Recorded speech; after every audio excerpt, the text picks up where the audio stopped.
Gopijana Vallabha Girivardhari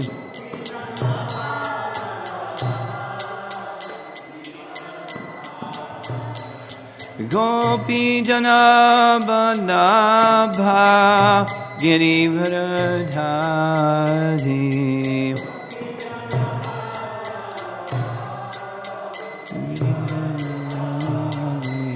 Yasodanandana Vrajajana Ranjana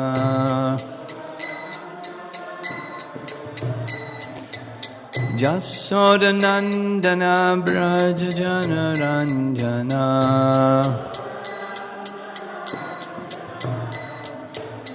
Jamuna Tira Vanachari Jamuna Tira Vanachari Jaya Radha Madhava Kunja Vihari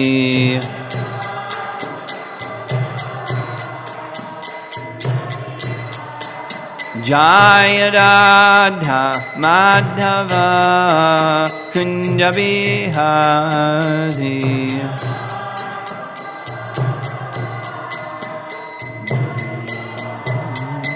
Gopijana Vallabha Girivardhari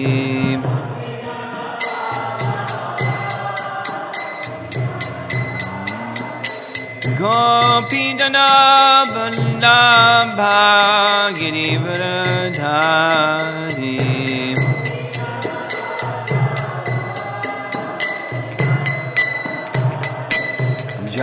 Jasodanandana Vrajajana Ranjana Jasodanandana Vrajajana Ranjana Jamuna Tira Vanachari Jamuna Tira Vanachari Jaya Radha Madhava Kunja Vihari Kunja Vihari Jaya Radha Madhava Kunja Vihari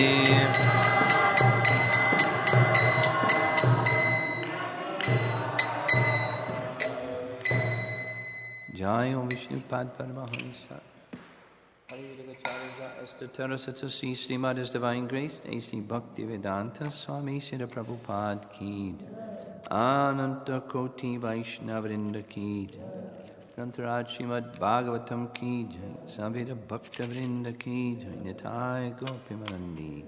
All glories to the assembled devotees, all glories to Sri Guru and Sri Gauranga.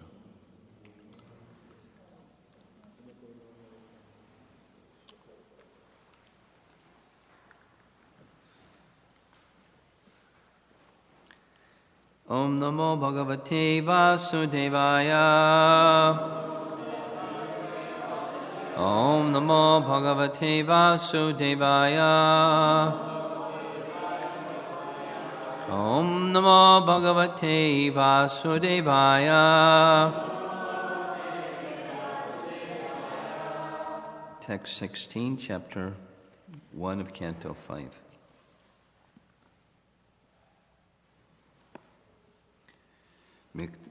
Mukto pitavad bribrayat svadeham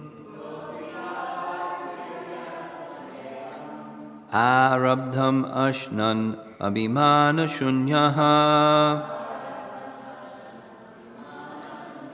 yatanubhutam pratiyata nidraha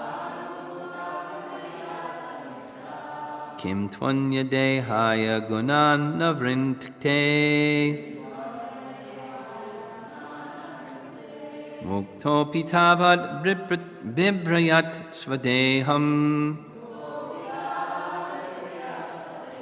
Arabdham ashnans abhimana shunyaha.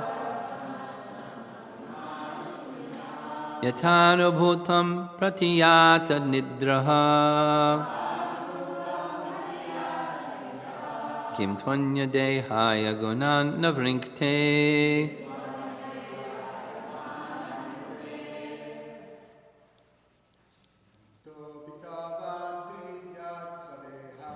Mukto pitavat ribayat svadeham. Arabdha ashnan abhimana shunyaha.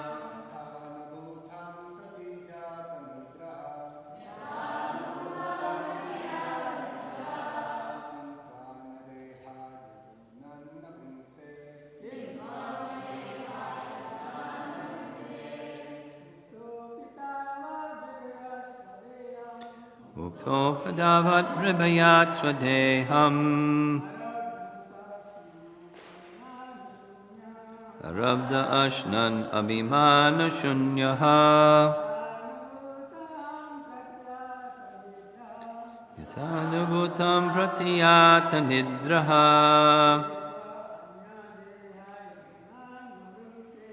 Kim tvanya dehaya gunan navrinkte.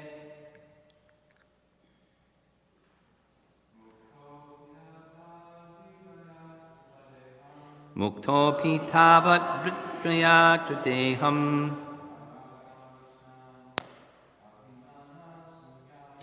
Arabdha ashnan abhimana shunyaha. Yatanubhutam pratiyata nidraha. Kim tvanya dehaya gunan navrinkte. Ladies. Mukto pitavat vibriyat sadeham. Arabdham ashnan abhimana shunyaha.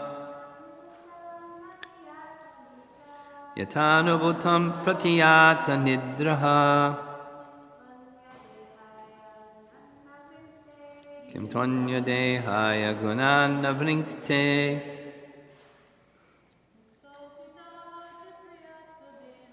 Mukto pitavat vibrayat swadeham. Arabdham ashnan abhimana shunyaha. Yatanubhutam pratiyata nidraha. Kim tvanya dehaya gunana brinkte.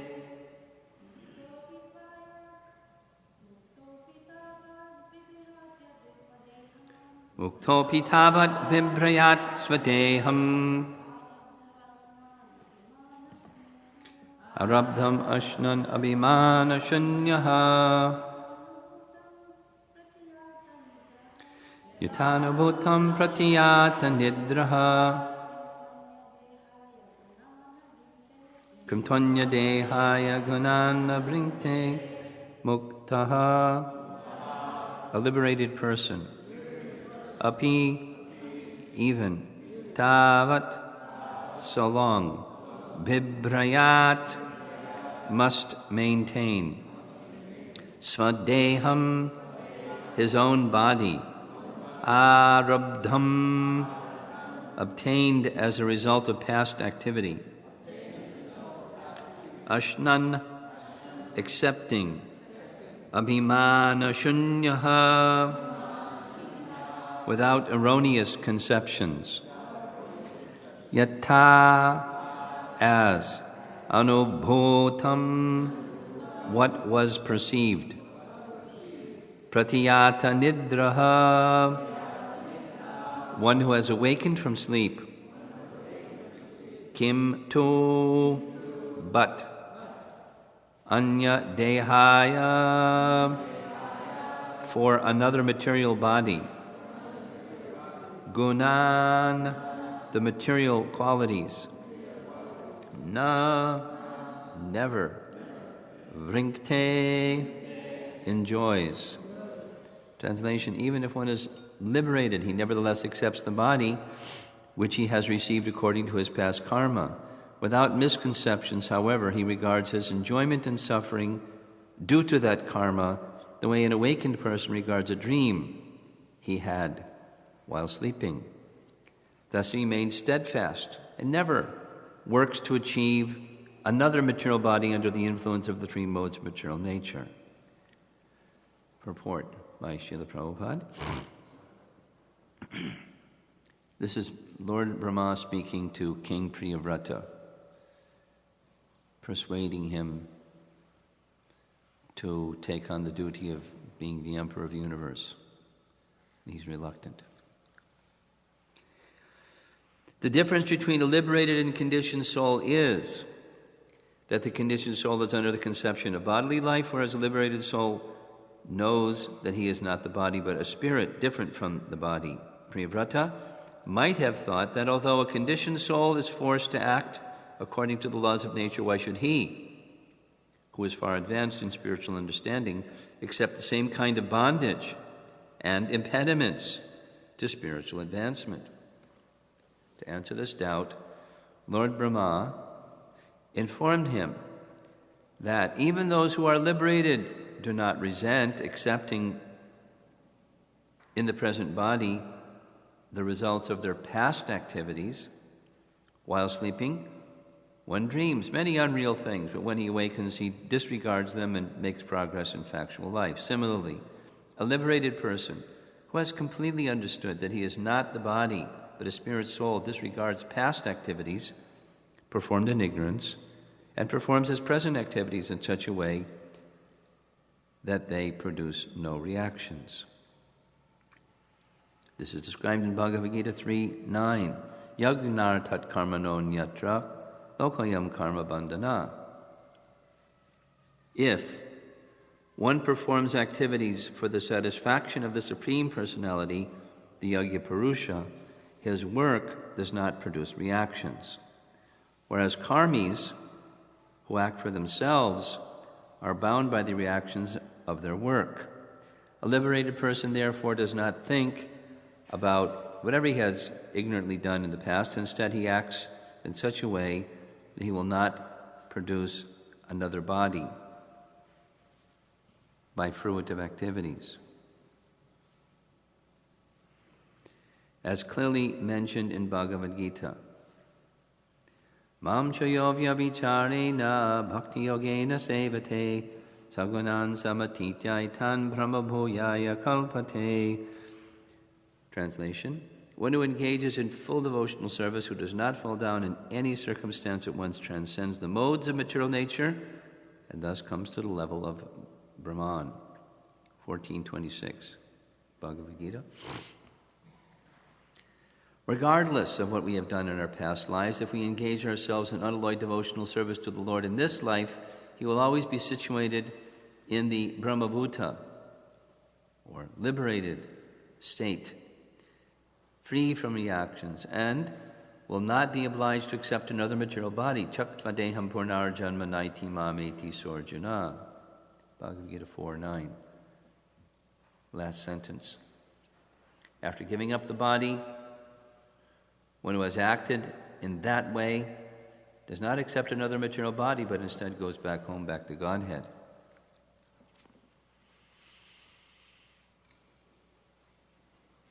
So,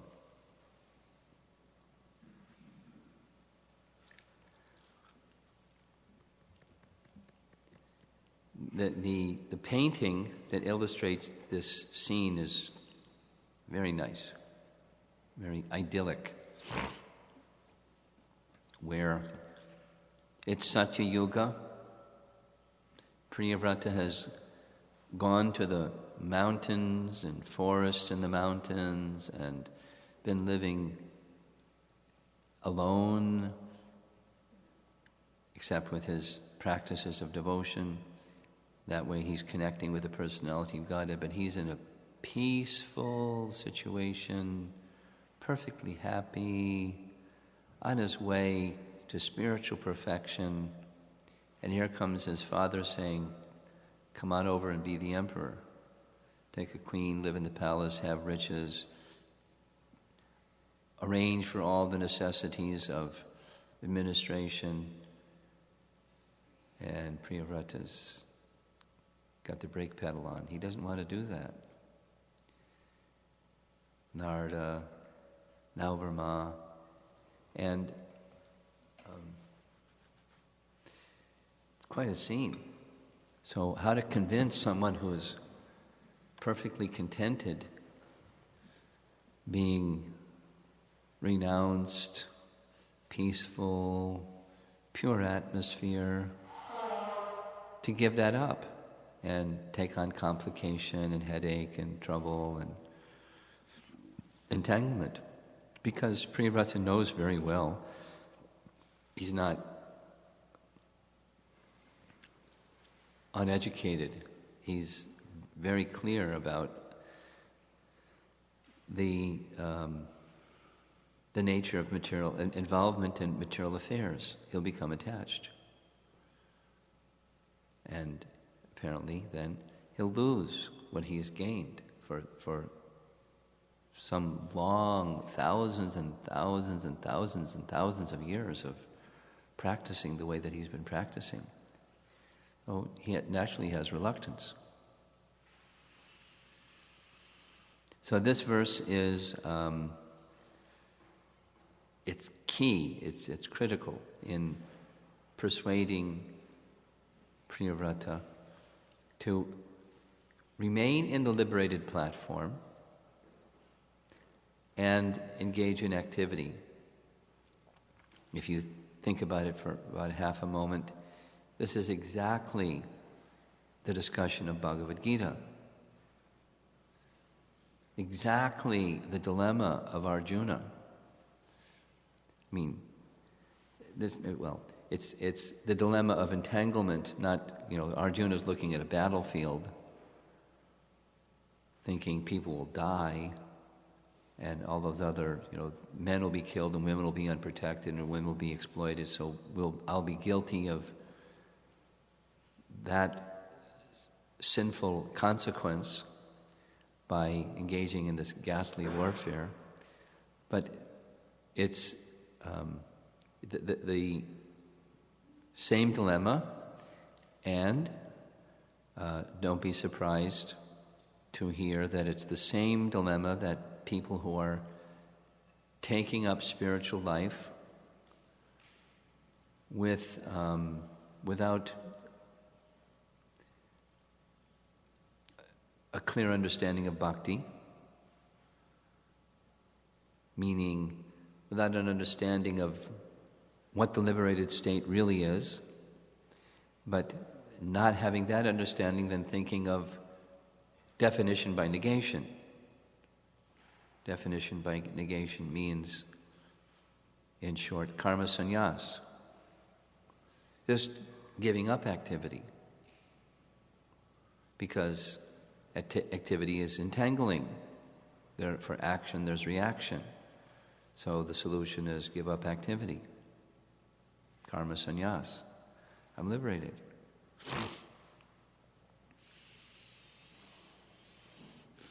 And there are lots of people in this world who, when they become a little serious about spiritual life, think that's what spiritual life is, karma sannyas.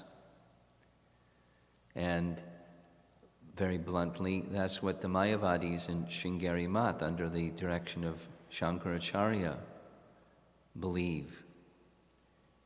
That the belief is that in order to make spiritual advancement, you have to renounce the world. If you don't renounce the world, you can't make spiritual advancement. Just a little anecdote. I was traveling one time from Delhi to Hyderabad, and it was in the Delhi airport. And it's a longer, nice story, but just the discussion took place. There was somebody that was ahead of me in line. It was one of those mobbed mornings where there were a zillion people all leaving at the same time. And it was fog in the morning, so all the flights were delayed, so the airport was just stuffed with people. Fast forward, I went through security, got my bags checked. That took a half an hour. Went through security. That took 45 minutes just to get through that stuff. And then on the other side, everyone's waiting on the other side, and all the seats are taken. So one young man who was in line ahead of me kept staring at me like I was a ghost or, a hobgoblin or, something, a monster, a dinosaur or something. And so when he got to the other side of security, he had saved a seat. He sat down. He didn't save a second seat. When I got there, he invited me to sit down in his seat so I could sit down, dressed in a dhoti and stuff. Then he had a question. This is just to illustrate the same point, karma sannyas. He said, are you a member of the Hare Krishna movement? Yes. Because he didn't ask, are you a Buddhist monk? That's what people ask in America, are you a Buddhist monk? Now in India, it's, are you a member of ISKCON? Because ISKCON is well known in India. Are you a Hare Krishna member? Yes. This color means you're a sannyasi? Yes. Is it true that I have to leave my family and leave my job in order to make spiritual advancement? I said, where'd you hear that? He said, well, I've been associating with the Sringeri Math. I'm now going for some conference in South India, and he wasn't going to Hyderabad. He was going somewhere else, and then after that, he was going to go to Sringeri Math. And like he was in the process of making a decision, just leave his wife and child and job and make spiritual advancement. And I had an idea. But I didn't, I hadn't met somebody who bought into the idea or was debating the idea. Is it possible to make spiritual advancement if I don't give up my work, give up my prescribed duty, karma sannyas, and become a spiritually advanced person?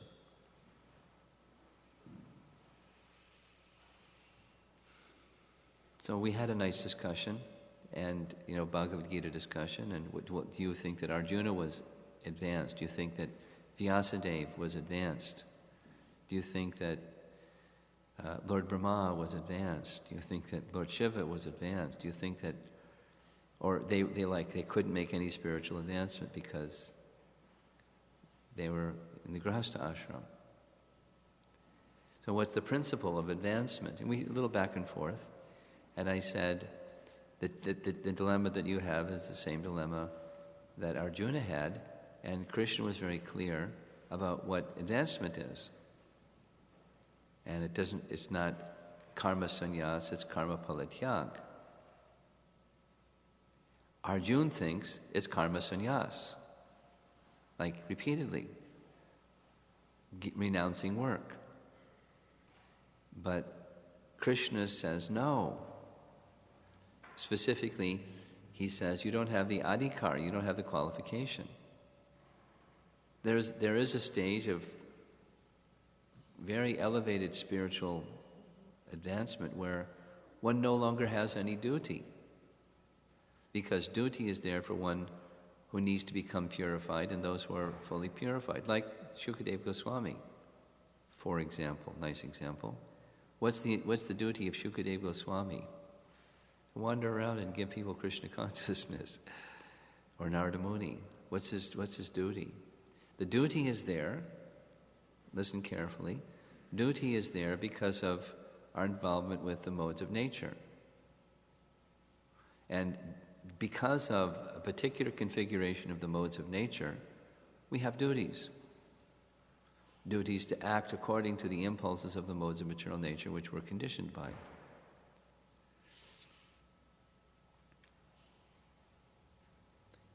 And that determines what our prescribed duty is, and then we perform the injunction, second chapter, karman eva adhikaraste ma phaleshu gadachana. You're entitled, you have the adhikar, you have the qualification, you have the right to perform prescribed duty, but you're not entitled to the fruits of your work.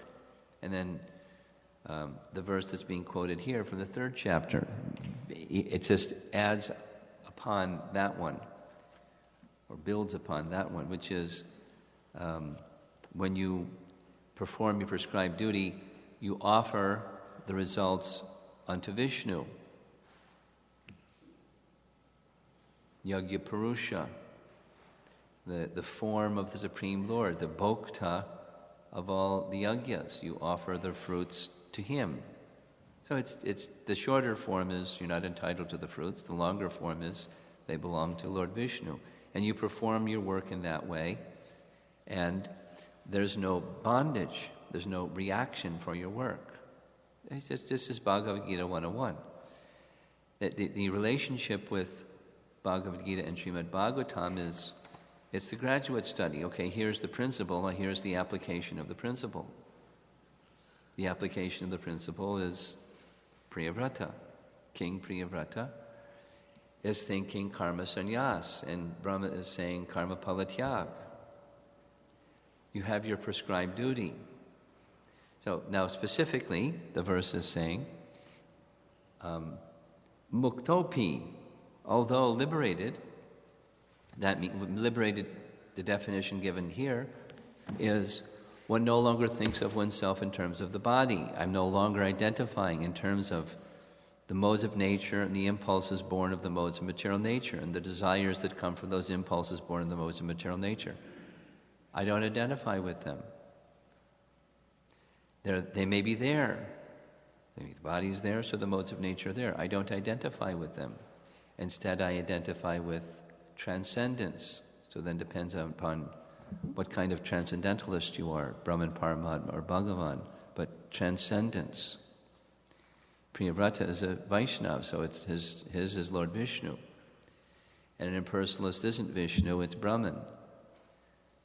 But when one's fixed one's consciousness beyond the modes of nature, the modes of nature may be acting, you're not obliged. So even in that muktopi, although in the liberated state, here's the body. The argument that he's giving, the logic or reason that he's giving is, you have a body due to your past actions within the modes of nature, therefore you got a body. And the body has its impulses. So if you act in the liberated state of consciousness, thinking of yourself having nothing to do with the modes of nature and matter and past activities and karma, and your consciousness is fixed in transcendence, still, such a position, if you can remain or you can maintain your transcendental position by performing prescribed duties and offering the results to Vishnu. That is to say, karma yoga is karma-free. Karma yoga does not bind one. Done properly, in the proper conception, proper consciousness, it's karma-free. So it's a warm-up for come on over to the palace and sit in the seat and become the emperor. And you may be thinking, well, I'm already beyond that stage. I'm not like the Jnani or Karmi, fruit of work, or the things, I have desires to fulfill, born of the modes of nature. Recognize that you're beyond that stage, although you're in the liberated state. Swadeham, those who are within a body, the body still has its impulses, and those can be engaged in transcendental service to the transcendent Lord, and there's no bondage. Now, so the position of a Jnani or Jnana Yogi is more along the line of what, at least apparently, Arjuna was contemplating, or certainly for sure what Prakashananda Saraswati and the followers of Shankaracharya contemplate. That is, study Vedanta Sutra. Through the study of Vedanta Sutra, in the ascending process, try to understand Brahman. Try to understand through philosophical inquiry in the ascending method. And also chant Om, the contact of transcendental sound vibration. By chanting Om, one brings one, by that transcendental sound, consciousness comes in contact with transcendence. And with the intelligence, purify the intelligence by the discriminatory, figured-out ascending process of understanding the absolute truth. Chant Om, read Vedanta Sutra, and don't do any duties. That's the program. And once again, if you're a householder, too bad. I mean, when you're ready to give up household life, this is not the message of Bhagavad Gita, it's the message of Shankaracharya. So when the young man was asking this question in the airport, I said, you've been to any ISKCON temples, because you have an understanding. I'm a Hare Krishna person, so you've been to ISKCON temples? Yes. And do you see householders? Yes. Do you think that they're making any spiritual advancement or not? Well, it seems like they're doing very nicely, but the people in Sringeri Math, they say something else. So, by Krishna's arrangement, a devotee couple heading for Hyderabad on the same plane that I was on, they came along, and with their little boy. At the time he was like 3 or 4 years old. And all the family members, they had their bead bag, and they had the tilak, and the little boy had his little dhoti on. And he just came and, "Oh, Maharaj," and paid obeisances. I mean, I know the family. And this fellow sitting next to me was like, wow. He said, here's an example. I know what their life was before, I know what their life is today, and these individuals are making spiritual advancement. And it's not the mandate that Krishna gave to Arjuna. Okay, you want to make spiritual advancement. You give up being a Kshatriya, you give up being a householder, you go to the forest. You're already, Priyavrata was already in the forest. It didn't have a household, it didn't have any apparent occupation. He was a mukta. He was a transcendentally liberated soul. So what Krishna didn't say to Arjuna, that's what you got to do, Arjuna. You want to become. It's what Arjuna wanted to do, and he said no. I mean, I asked the fellow, "Have you read Bhagavad Gita?" "Yes, I know what you're saying is true, but they're saying this other thing." Well, I don't know why they're saying the other thing, because it's not what Bhagavad Gita says. So you can take as your authority Shankaracharya, you take your authority Krishna. Take your pick. But yes, you can make spiritual advancement. So what's the requirement? Dedication of mind and senses and everything to Krishna's service. Dedicate everything to Krishna's service. Doesn't mean you have to give it up. It means you dedicate everything to Krishna's service. Yukta Vairagya, in the language of Mahaprabhu. Utilizing things in Krishna's service and thereby detachment. Vairagya, Yukta Vairagya. Engaging everything in Krishna's service and thereby detachment, because it's for him. Not so much for him, so much for me. It's for him. It's for Krishna. That's the platform of transcendence. And that's the platform that's being requested of Priyavrata. I mean, Swayambhuva Manu already asked him, and he wasn't inclined. But so here's Brahma asking him the same thing and giving him the philosophical, you could say, justification or the background understanding of, don't worry, it's okay. You won't lose your liberated platform. You'll manifest that liberated platform in a different way, in service to the Supreme Lord. And what he was doing was not non-service, because there was someone else doing that service. These generations, Uttanapada and many generations. But when there was the absence of such a person, then there was some service for him. And so the message is, by even liberated souls, api mukto, or mukto pi, you'll remain karma-free, you'll remain liberated, even you act in this world. Arjuna didn't understand that, at least initially. More or less, by Krishna's arrangement, he didn't understand that, or he became covered, and thus he didn't understand that.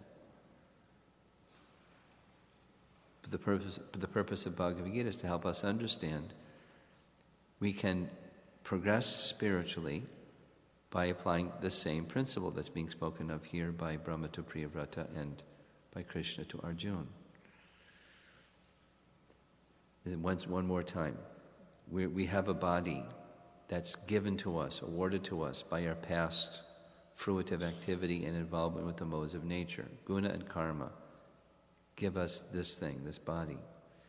And we're practicing to become devotees, striving to become devotees. And we're hearing very clearly and repeatedly, we're not this body.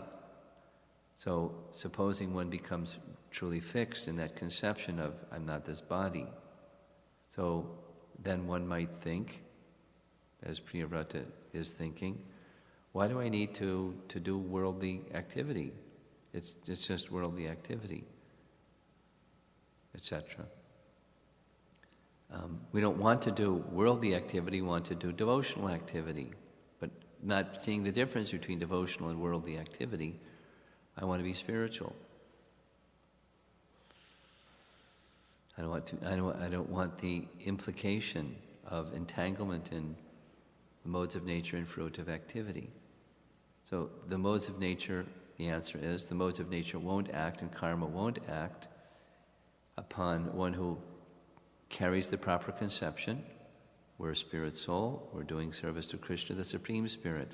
I'm using my senses, which are material, acting with objects, which are material, for the service of the Supreme, who is at Hokshaja, beyond matter and beyond the senses. I'm making that offering unto Him. That presence of consciousness protects us from bondage and influence by the modes of nature and karma. So to do that, we need proper teachings. We need proper direction. How to do that, how to cultivate that, because we're used to the other one.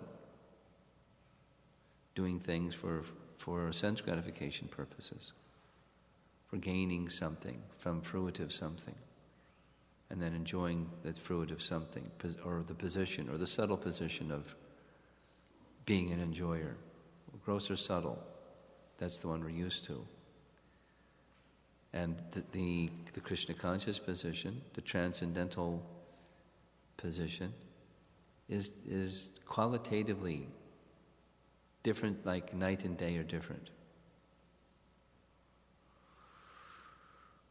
So the verse is helping us to understand what that difference is.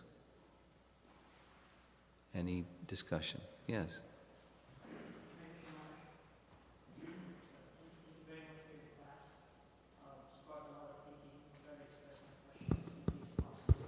Okay. You were saying that as long as the body is there, the body's inclinations will exist. As long as the body is here, the body what? The body's inclinations. The body is? The body's inclinations. Conditioned. Inclinations. Inclination. And those inclinations will exist, and they must be used in devotional service. The body gives impulses. Impulses, right, that's a better word. Okay. So my question comes that... We don't have to act on those impulses. That's true, we don't. However, we see that in Arjuna's case and Priyavrata's case, they both had this Kshatriya body, which allowed them to do their service very nicely. Yeah. Right? Yeah. So it's interesting because Arjuna was, he was engaging the mode of passion and doing service to Krishna by being such a great archer, like such a great warrior. Fantastic archer, yeah. So similarly with Priyavrata, he created another son. Now, someone with a very mode of goodness body may not be inclined to create another son. Yeah. So it's kind of difficult to understand. I know in my own personal experience, I have a very mode of passion nature. I like to organize and control, and that comes out when I'm doing my services.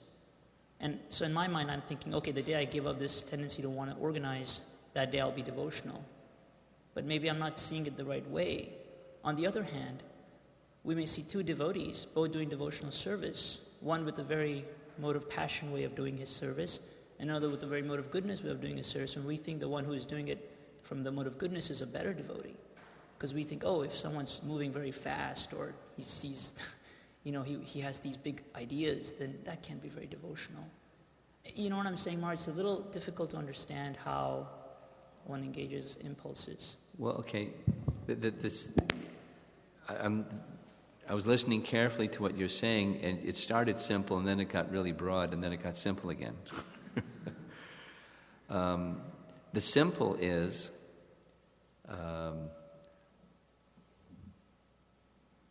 under the guidance of. That keeps it simple. In other words, go to Priyavrata. He was under the authority of his father. Go to the forest, engage in austerities, live simply, practice devotion.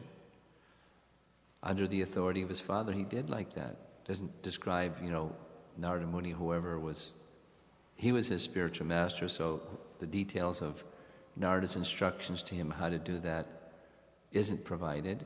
But Narada came when the dilemma arose, and Narada is identified as his spiritual master. So let's assume some instruction from Narada, in addition to the blessing of his father.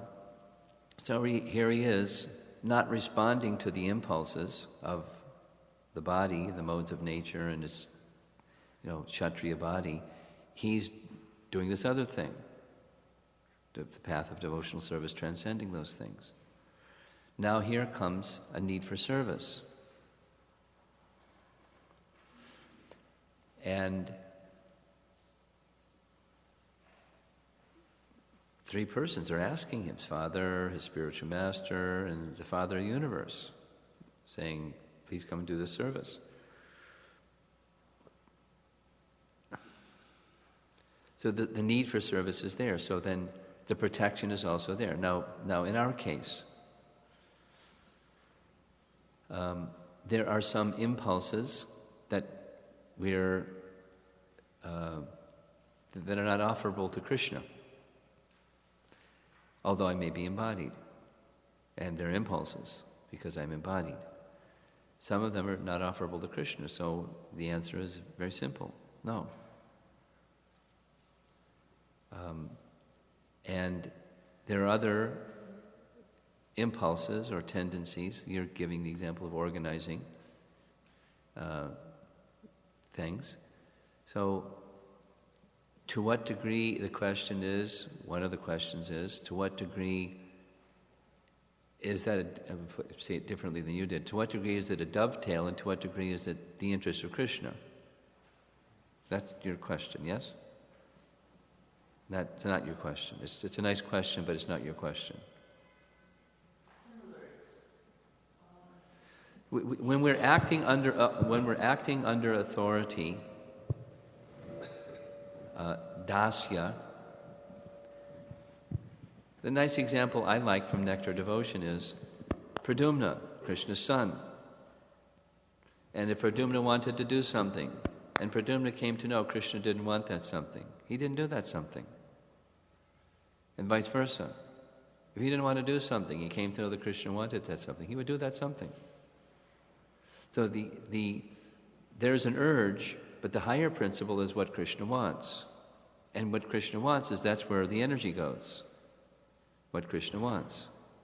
Now I've got this body that has impulses, and I like to organize impulse. So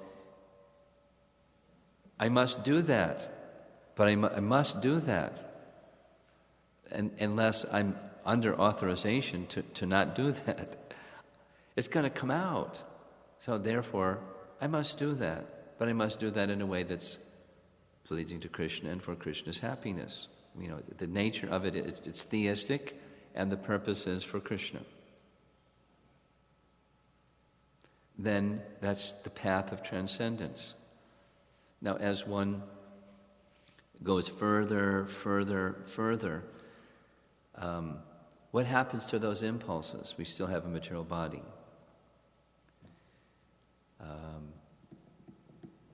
I had this debate once with Bhaktirupa. You know who Bhaktirupa is? Prabhupada disciple. Where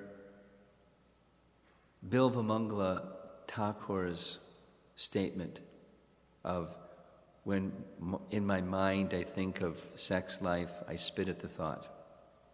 So that one. So the impulse is there. So one way of viewing is, as long as we have a material body, impulse will be there, the organizational one and the sexual one, and you name it, and as long as we have a body, it's going to be there. Some I choose not to act on, some I act on, under authority. There's another, because the embodiment, the thought comes and he spits on the thought. The other view is, he's so fixed in Krishna. Bilvamangala Thakur is so fixed in Krishna. Where's the thought? There's no such thought. But he's writing like that or speaking like that to instruct us. This is what you do when that thought comes. So, I don't know if that's your question. When you're truly liberated, in the stage of perfection, are the impulses still there? And what do you do with those impulses? That's not your question. You've kind of clarified it. I think that the basic understanding is for whom are you using those impulses? Yeah. And under whose authority? Two things. The organization, the impulse is guided by theistic conduct. It's actually three things. It's what Bhishma Dev says to Yudhishthira. Your activities are under the codes of Scripture. You're guided in applying those by a qualified Vaishnava Brahmana. And those things guided by the qualified Vaishnava Brahmana that are under the codes of Scripture, theistic, you're doing that for Krishna. Your job, your duty, your protection is accomplished. No? Yeah. Thank you so much. So then, Maharaj, one could say that as long as you're still, so you have an impulse and you're asked to use it in Krishna's service, which leads to two interesting dilemmas. One, who is in authority? Right? So for one who is initiated or one who is not initiated, who does... We all have to have an authority, initiated, not initiated, or, right. A baboon. You have to have an authority. Exactly. I'm not saying that we shouldn't. That's not my question. My question is, we're living in a society where, we want to respect everyone's wishes. We're serving multiple authorities. So this leads to kind of an interesting dilemma, I guess. It's made easier. What you said is true. It's made easier for you now that you're living in a temple because you have a temple authority. I mean, one of the things it took 5 years of discussion and circulating, a document about lines of authority. And, the governance line of authority is the line that Prabhupada established. So over here, there's somebody that's this one, that one, the other one, spiritual authority, a guru or shiksha guru or a mentor but that's a spiritual authority. That spiritual authority is subordinate to the governance authority structure. Voluntarily, if they're part of ISKCON, that's the system that Prabhupada gave us. I mean, it's spelled out. It's very clear language. It's not difficult language. Simple, clear language. And it was refined and refined and refined enough so that it's, the kinks are out. It's very smooth. So, I'm over here hearing from some spiritual authority or multiple spiritual authorities. I shouldn't get confused. there is, amongst the spiritual authorities, there's someone that's primary spiritual authority. And the other spiritual authorities, their duty is to make sure that there's harmony with the primary spiritual authority. That's their duty. Otherwise, they're not doing their duty properly. That's Krishna Bhajanamrita. It's what I'm saying here is scriptural statement. And then that, within ISKCON, that person is subordinate to the governance authority. So now, there shouldn't be contradiction. If those people should work it out. If there, one says this and the other says that, can you two please talk because I don't want to mix signal. I'm just putting it real simple, like It's like, a child looking at mother and looking at father and getting two different messages from mother and father. Poor child. Mom and Dad, can you talk and just work this out, please? I don't want to have to choose between the two of you. It's not nice. Could please, settle whatever it is and let me know. Just one voice, please. And then, for ISKCON, that the authority is, for better, for worse, like it or not, it's the system that Prabhupada gave us. It's the collective, not one, but collective GBC on ecclesiastic issues and governance issues and, issues. Including this one of, where the position of the spiritual master goes. And because there are statements that Prabhupada made, and it's in that nice document, and those that are serving in that position, they're happy to be in that position. If that person has some concern about the governance person, he goes to the governance person and says, excuse me, but, and if he isn't satisfied, then it goes to the larger group or, some other, a committee or, ultimately, somebody up there needs to tap that governance person on the shoulder and say, excuse me, because I'll try first. But so there's some dialogue amongst those who have spiritual authority, managerial authority. And the managerial authority manages the spiritual authority because they're the ultimate managing authority, managing also the spiritual authority invested in those persons. That's not the way things work outside of ISKCON. That is the way that things work inside ISKCON. Dr. Richard. I'm sure you understood. And then I thought I heard you say another. Ultimately, living here in the temple, like Nityananda Prabhu would be... He's your authority. Over the spiritual master, even. Supposing you come to me and say, something. Should I, something. And I say, I'll be careful and say, have you brought this to the attention of Nityananda Prabhu? Supposing I don't do that, and just say, yeah, I think you should leave the temple and go get a job. Because that would, I won't say that, but supposing I were to say that, Nityananda, although I'm his spiritual master, he's the managing authority here. And, he could, pull me to the side and say, excuse me, Maharaj, but what,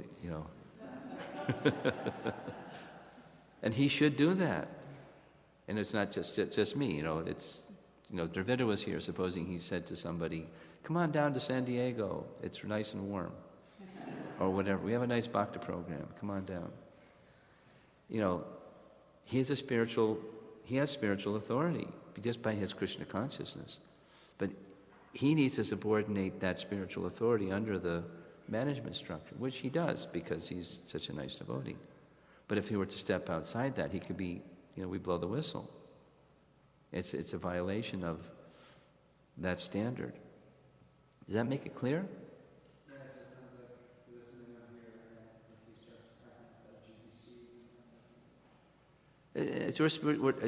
just conversation is one thing. And certainly conversation should be respectful kinds of conversation. But we're now speaking of authority, like, you should do this, kind of. So I don't make your schedule. But you come to me for some spiritual advice, and I give you spiritual advice. But if it's in an area where there's possible conflict with what your schedule is, if I have some concern about your schedule, I should go to him and say, not to you, and say, that's my responsibility. And I'm in violation of the spiritual authority invested. Now I'm speaking as a spiritual leader, sannyasi. It's a violation of my spiritual authority to not do that. If I start saying, you got the wrong schedule, Dr. Richard. You shouldn't be doing this, you should be doing that. You should spend these many hours doing this and those many hours doing that, and and you just say to Nityendra Pran something like that.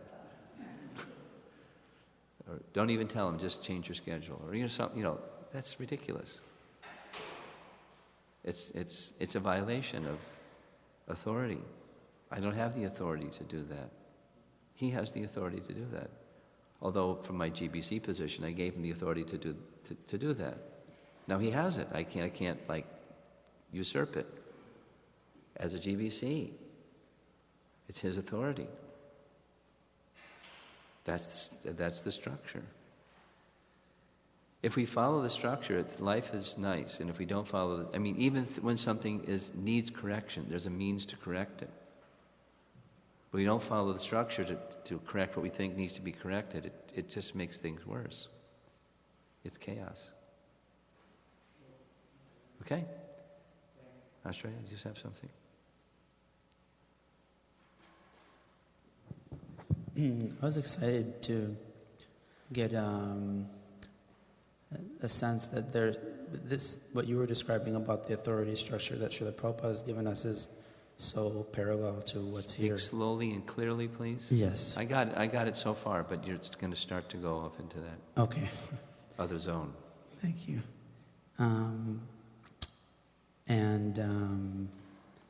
Priyavrata has heard from Narada Muni advice, and then he gets an instruction from Manu, and he doesn't accept it right away because he's thinking renunciation and also this, how do I understand?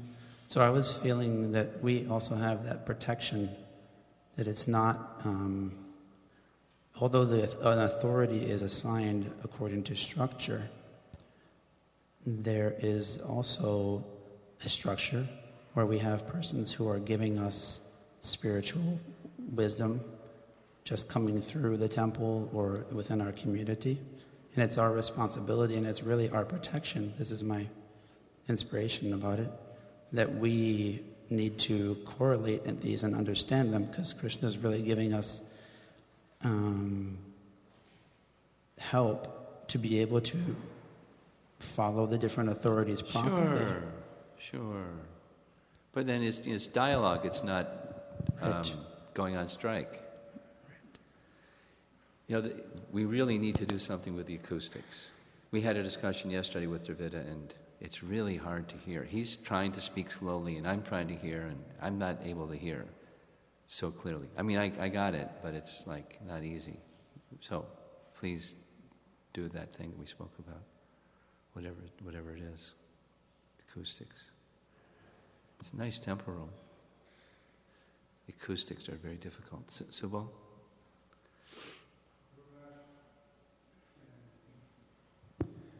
On the understanding of karma pala tyaga and karma sannyas, the understanding is that we have to have the adhikari, the qualification, to actually go into a life of renunciation or taking into renunciation. And in one sense you can sort of sympathize with Arjuna's plight that Priyavrata too. Yeah, to make advancement in if we want to make advancement in devotional service, in spiritual life, and just being in a situation that you can at one point you can understand it's just very difficult and not favorable. So then, even without that adhikari, you're looking towards a renunciation. Could you move this way because there's a ring back? I don't know if you hear it, but I hear it. Yeah. Thank you. Good. So even without the adhikari of being free from, bodily conception, all that, in a situation of renunciation, it may be much easier to make, advancement. Come on over. So, but, you hear the ring back? yeah, it's you. Yeah, too much. So, if some persons tried to do that, that would be artificial. Although it looks like it might be easier. If it's not suited for me, it's not easier. It's artificial.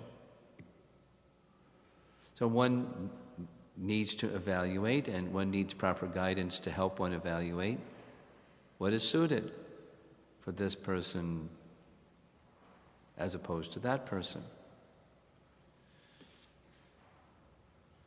And the gradation can change, like a brahmachari may become a sannyasi, brahmachari may become a grahastha, then vanaprastha, then sannyas, and when to do that and how to do that and so forth needs guidance and careful consideration. And then the other one may just remain brahmachari, like that's what Priyavrata wanted to do. Hey.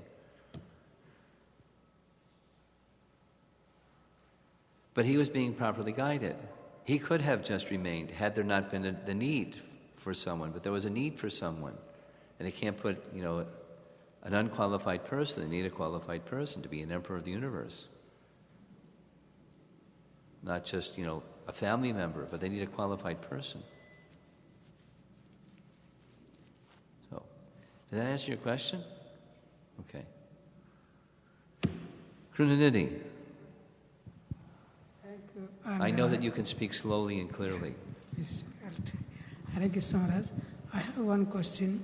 Thing is in the translation, first line, even if one is liberated. I didn't get it. Even if one is liberated. I didn't get it. Even if one is liberated. Even if one is liberated, okay. Yeah.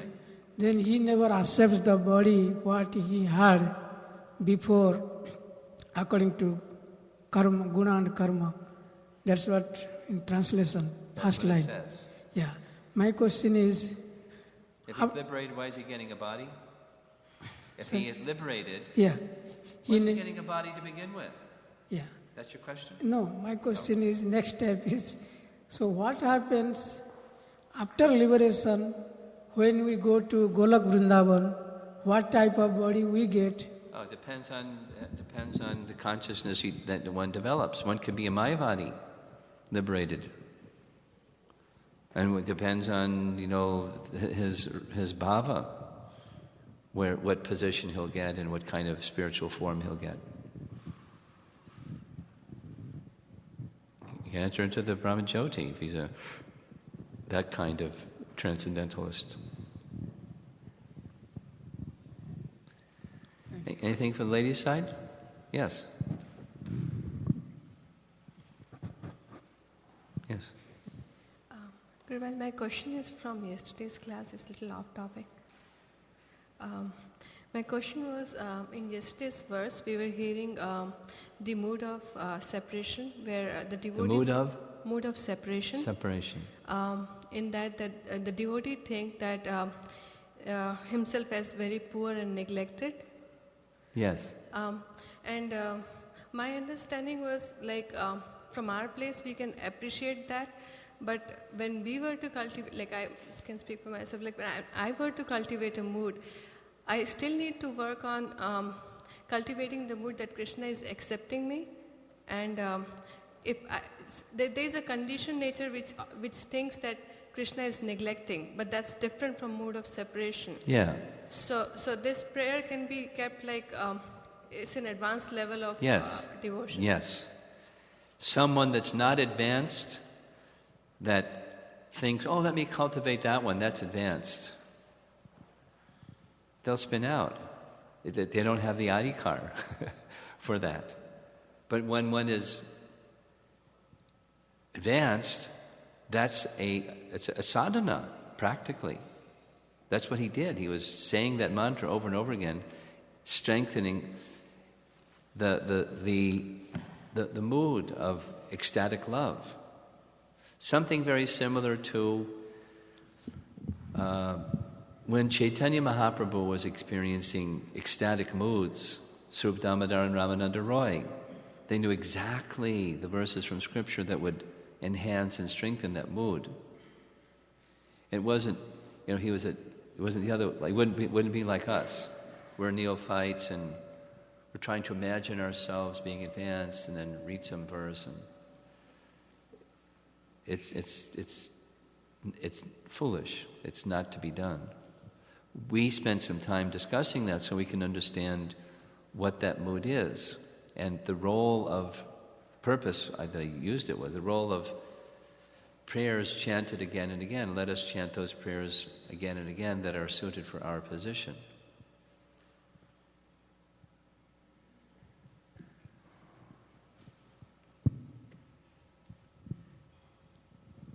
Okay, we're done. Thank you very much. Srila Prabhupada ki... Oh, you have something? Oh, wait, stop. Krunanidhi, hang on. I overlooked somebody. Sorry.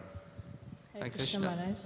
Again, this is an off-topic from yesterday's prayer, this whole series of retreat. Vandanam. Anyabhilashitasu. Anukulena Krishna Anushilanam. That is where I have a question on. Favorable to Krishna, our prayers should be favorable in devotional service. But we sometimes chant prayers for self-preservation, like Narsingadev Kavacha. Devotees do that. So, is that all right to chant, Maharaj? I must be going deaf. Can you understand everything she said? No. You can. Now I hope I can understand what you say, what you said. I think I heard that devotees chant prayers of self-preservation, like Nrsinga Kavacha prayers, and is that in order, considering on the other side one is getting the teaching to pray, thinking, remembering? Maybe I should just get rid of the microphone, move my chair over by you, and I can hear what you're saying.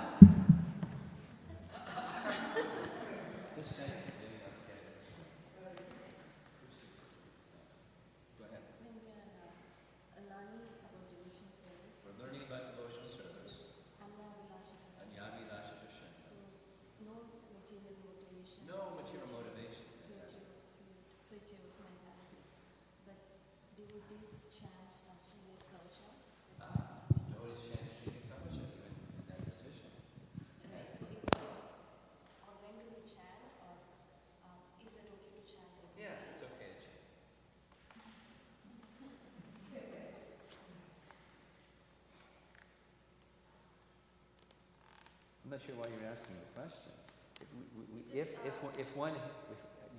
Is your question when one is already at the stage of having no material desires, or we're cultivating,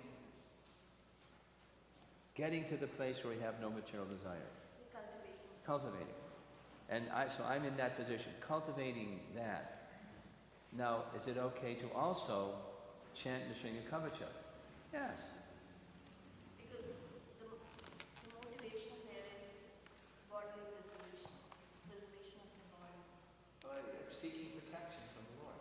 Not exactly bodily preservation. This is meant for Krishna service.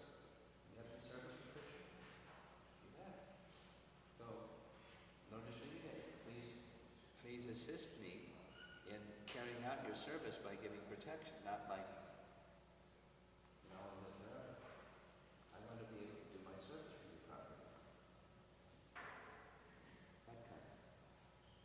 material. It's not in opposition to cultivating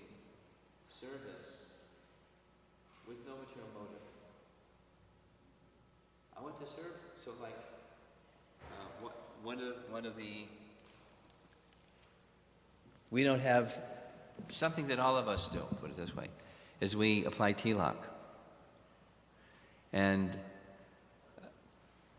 just hearing Prabhupada say, we not just on the forehead, 12 places, and each time a name of Krishna. Om Keshavaya Namaha, Om Narayanaya Namaha, etc. So it's protection. It's protection of the body. It's not elaborate. It's not Narayana Kavacha or Nrsimha Kavacha. It's simple. But it's protection of the body. Let my body be engaged in Krishna service, and while engaged in Krishna service, please protect, so it can be utilized properly. That's all. It's not sense gratification or material desire. It can be done. Certainly, it can be done from that position. Hey, this is a good program. I'll just say these mantras and put on some tilak, and I'll live forever. No problems. But that's not the intention. Okay, now I understand your question. I'd like to end. It's 8:45, and last question. Last question. Hare Krishna. So in this verse, Priyavrata was asked to do a certain service. Well, he hasn't been asked to do that yet. Okay. He's given the reason why, if you do it, don't worry. Okay. So I was relating to my own situation where there are some instructions of my spiritual master that I'm asked to follow certain instructions. Uh-oh. And but then I am not able to figure out if I'm quite ready for that yet or not. Okay. Let's think of Srila Prabhupada. He was asked to do some service by Bhaktisiddhanta. He wasn't ready. So there's this whole volume, lifetime in preparation, to do that which he was asked to do. And then he did it.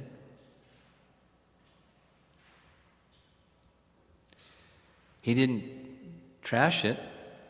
He prepared himself to do it. Okay? Fantastic. Thank you very much. Srila Prabhupada ki jai.